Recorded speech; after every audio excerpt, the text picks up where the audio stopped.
దమ్ము శ్రీజ గారు మీరికి దమ్ము లేదు, బొక్క లేదు. ఈ డిస్కషన్ అయితే తేలిపోయింది.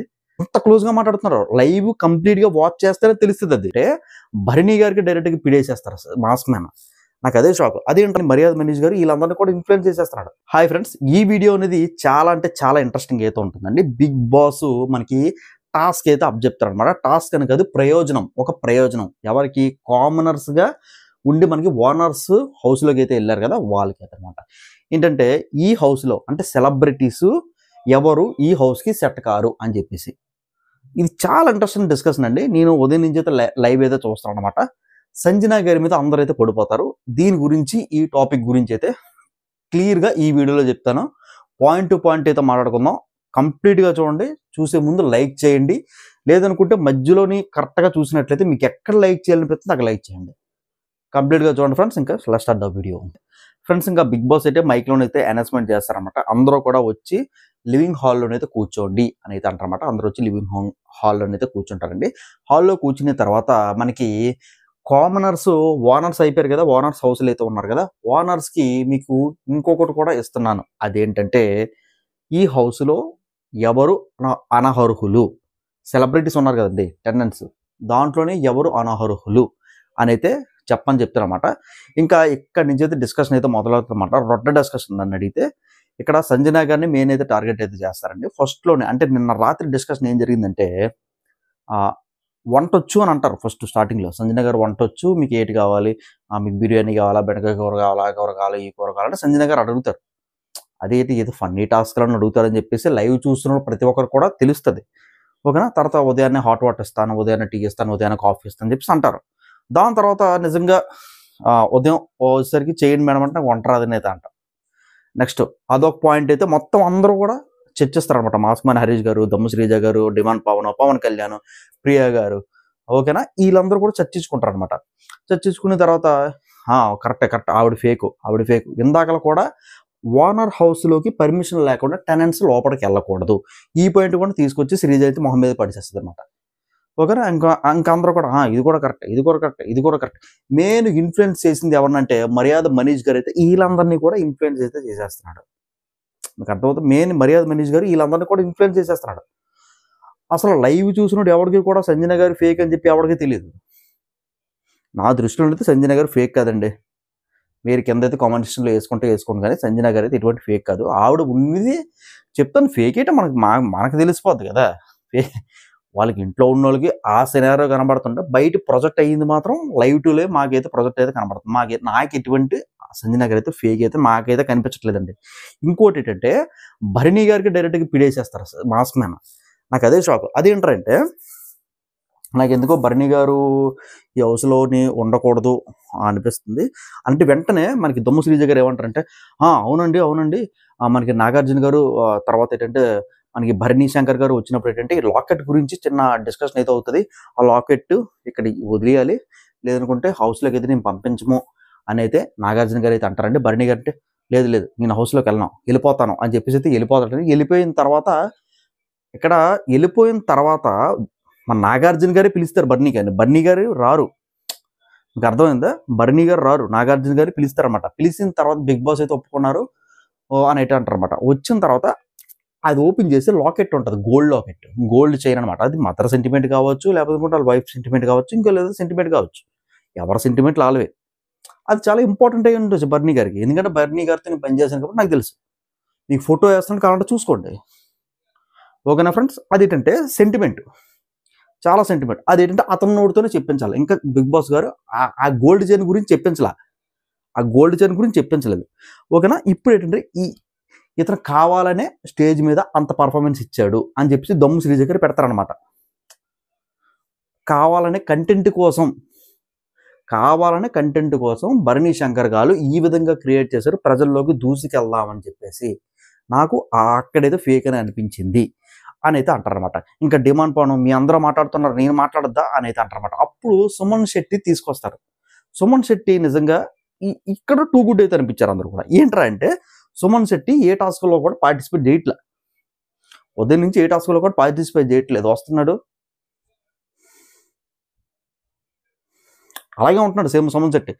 సుమన్ శెట్టి అర్హులు కాదు, ఇప్పుడు వరకు అయితే ఒక రోజులో చూసినప్పుడు అయితే అర్హులు కాదు. సైలెంట్గా ఉంటున్నాడు, పెట్టింది అంటున్నాడు, లేదంటే సైలెంట్గా కూర్చుంటాడు. ఎటువంటి డిస్కషన్లో కూడా సుమన్ శెట్టి గారు ఎంటర్ అవ్వట్ల. నా పాయింట్ అది. ఎటువంటి డిస్కషన్లో కూడా సుమన్ శెట్టి గారు ఎంటర్ అవ్వట్ల. కాకపోతే ఇక్కడ ఏంటంటే వీళ్ళు సుమన్ శెట్టిని తెస్తున్నారు, సంజన గారిని తెస్తున్నారు, అలాగే మనకి భరణి గారిని తెస్తున్నారు. మాస్క్ మ్యాన్ హరీష్ నేను అసలు ఓటేస్తాడని చెప్పి అసలు అనుకోలే. అంత క్లోజ్గా మాట్లాడుతున్నారు, అందరితోని క్లోజ్గా మాట్లాడడం వేరు, భరణి గారితో క్లోజ్గా మాట్లాడడం వేరు. మాస్క్ మ్యాన్ హరీష్ గారు చాలా ఎంత క్లోజ్ అంటే, బ్రదర్ రేపు ఏం చేయాలి బ్రదర్, మీకు ఎలా ఉన్నారు బ్రదర్, అది బ్రదర్ ఇది బ్రదర్, ఓకే మీ ఏజ్ అంతా అదే అంత ఇదంతా అంత క్లోజ్గా మాట్లాడుతున్నారు. లైవ్ కంప్లీట్గా వాచ్ చేస్తేనే తెలుస్తుంది, అది కంప్లీట్గా లైవ్ వాచ్ చేస్తేనే తెలుస్తుంది. మాస్క్ మ్యాన్ హరీష్ గారు ఆలు ఫేక్ కాదు. నా దృష్టిలోని ఒకరోజు చూసిన తర్వాత నాకేమనిపించిందంటే మాస్క్ మ్యాన్ హరీష్ గారే ఫేకు నా దృష్టిలో అయితే.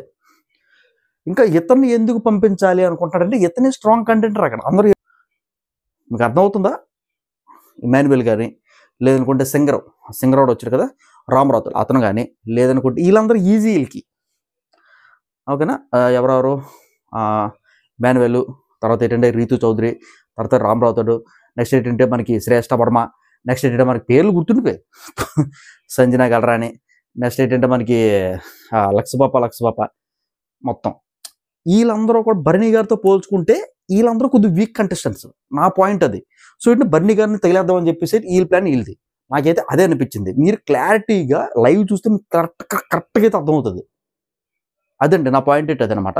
ఇంకా కామనర్స్ అందరూ కూడా డిసైడ్ అవుతారు అనమాట. సంజన గారు ఇంకా బిగ్ బాస్ హౌస్లో అయితే ఉన్నందుకు వీలు లేదని చెప్పేసి అయితే ఈ కామనర్స్ అందరూ కూడా వచ్చేసి మనకి ఇక్కడైతే పెడతారు అనమాట. ఎక్కడ పెడతారంటే మనకి అందరూ సెలబ్రిటీస్ అందరూ ఉంటారు కదా, అలా అందరి ముందు చెప్తారనమాట, నాకు సంజన గారు ఎందుకో ఫేక్ అనిపిస్తున్నారు. ఈ మాట ఎవరంటారు మనకి, మొత్తం అందరూ కూడా సోఫాలో కూర్చొని మర్యాద మహేష్ గారు నించొని అయితే మాట్లాడతారు. ఇక్కడ ఏంటంటే మీరు ఎందుకు ఫేక్ అనిపిస్తున్నారంటే, నాకు వంట వచ్చారన్నారు రాలేదు, అదొకటి పాయింట్. నెక్స్ట్ ఏంటంటే మమ్మల్ని అడగకుండా ఓనర్స్ హౌస్లోకి మీరు ఎందుకు వస్తున్నారు, అరే నేను వాటర్ తాగడానికి వచ్చానండి అని సంజన గారు అయితే అంటారు. ఇన్నోసెంట్గా అంటారు, ఎక్కడ ఫేక్ అనేది నాకు అనిపించాల. నెక్స్ట్ ఇంకోటి ఏంటంటే, మరి ఇందాక ఎందుకు వచ్చారు అంటే దువ్వును వాష్ చేసుకోవడానికి వచ్చానంటే, మరి దాని మీద హెయిర్ ఉంటుంది కదా అనేది అన్న. అలా కాదండి, నేను వాటర్ తాగనందుకు కూడా మీ పర్మిషన్ తీసుకొని రావాలా, అది నాకు తెలియదు అనేది అంటారన్నమాట. అక్కడితో ఆ టాపిక్తోనైతే అయిపోయింది. ఫేక్ అని చెప్పేసి అయితే వీళ్ళందరూ కూడా ఆవిడ మీద అయితే పడిపోతారు. ఒక మొత్తం 6 కూడా ఆవిడ మీద అయితే పడిపోవడం అయితే నాకు నచ్చల. చిన్నది అడిగి రండి అని అంటే సరిపోద్ది. ఈ మాటకి ఆవిడ్ని హౌస్లో నుంచి బయటికి పంపించేద్దాం, ఎందుకో నాకు ఫేక్గా అనిపిస్తుంది. ఒక మనిషికి ఫేక్గా అనిపించవచ్చు, ఆ మనిషి వీళ్ళందరికీ కూడా ఇన్ఫ్లుయెన్స్ చేసి ఫేక్ అని అనిపించవచ్చు. ఇప్పుడు అంతే కదండి. నా పాయింట్ ఏంటి అది. ఇదే డిస్కషన్ అలా జరుగుతుంటుందండి. ఇదే డిస్కషన్, మీరు ఫేకు మీరు వస్తుంటే నాకు నెగిటివ్ వైబ్స్ వస్తున్నాయి. నాకు నిబ్బా డిస్కషన్ అయితే అనిపించింది అన్నమాట. నాకైతే నిజంగా దమ్ము శ్రీజగా నేను ఎంతో ఊహించాను, కానీ నెబ్బాలాగా ఆలోచించింది అమ్మాయి. మైండ్ లేదు, అస్సలు మైండ్ లేదు అమ్మాయికి. ఇక్కడ తేలిపోయింది. ఒకసారి మాస్క్ వేసి, 2 సార్లు మాస్క్ వేసి, 3 సార్లు మాస్క్ వేసి, ప్రతి కూడా మాస్క్ వేసుకొని ఉండలేదు. మాస్క్ మ్యాన్ హరీష్ గారు కూడా అంతే నెబ్బాలా మాట్లాడేది వేళ. ఓకేనా, నిజంగా చెప్తున్నానండి. ఒక్క విషయం అయితే క్లారిటీ, వీళ్ళందరికీ బుర్రలేదని అయితే క్లారిటీగా అయితే అర్థమైపోయిందండి. నిజంగా వీళ్ళందరికీ బుర్రలేదు. దాంట్లో మెయిన్ బుర్రలేదు ఎవరికంటే మనకి మర్యాద మనీష్. ఇక్కడ మర్యాద మనీష్ గారిని చూస్తుంటే నాకు ఏమనిపించింది అంటే, బుర్రలేని వ్యక్తి మాట్లాడుతున్నట్టు నాకు అనిపించింది. అండ్ ఎందుకు సెలెక్ట్ చేశారో అసలు నాకు అర్థం కాలే. సెకండ్ పాయింట్, నేను ఎంతో ఊహించుకున్నాను, ఆ అమ్మాయికి ఓట్లు కూడా వేసాను, దమ్ము శ్రీజ గారు. ఆవిడ ఎందుకు అలా మాట్లాడతారు నాకు అసలు అర్థం కావట్లా. జస్ట్ నేను చెప్తున్నా, నెబ్బలా మాట్లాడుతుంది. ప్రతి ఒక్క పాయింట్ నెబ్బా. అంటే చెప్పకుండా హౌస్ లోపలికి వెళ్తే ఫేక్ అని చెప్పేసి వేసేస్తారా? చెప్పకుండా ఇంట్లోకి వెళ్తే మీరు వస్తుంటే నాకు నెగిటివ్ వైబ్స్ వస్తున్నాయి, మీరు అందరికీ కూడా నెగిటివ్గా పోర్ట్రేట్ చేస్తున్నారు, ఎక్కువగా స్క్రీన్ స్పేస్ ఎక్కువగా తీసుకుంటున్నారు, అందుకని చెప్పి మిమ్మల్ని ఎలిమినేట్ చేసేస్తాను. అంటే ఈమెను చూస్తే వీళ్ళందరికీ భయమా, లేదనుకుంటే వీక్గా కంటెస్టెంట్స్ కనబడుతున్నారని చెప్పేసి ఫస్ట్ వీక్ వాళ్ళందరినీ కూడా తగిలేసి స్ట్రాంగ్ కంటెస్టెంట్స్ ఆట ఆడుకొని ఏదో 6 పడిపోవడం అనేది నాకైతే కరెక్ట్ కాదనిపించింది. నిజంగా దమ్ము శ్రీజ గారు, మీకు దమ్ము లేదు, బొక్క లేదు. ఈ డిస్కషన్ అయితే తేలిపోయింది. నెబ్బాలాగైతే మాట్లాడారు. వీళ్ళందరినీ ఇన్ఫ్లుయెన్స్ చేసింది మనకు మర్యాద మనీష్ గారు. That's it guys. అమ్మాయికి ఎలా అనిపించిందో కింద అయితే కామెంట్ చేయండి. బాబాయ్, see you the next video. ఖచ్చితంగా సబ్స్క్రైబ్ చేసుకొని వాళ్ళకి లైక్ చేయండి. Thank you.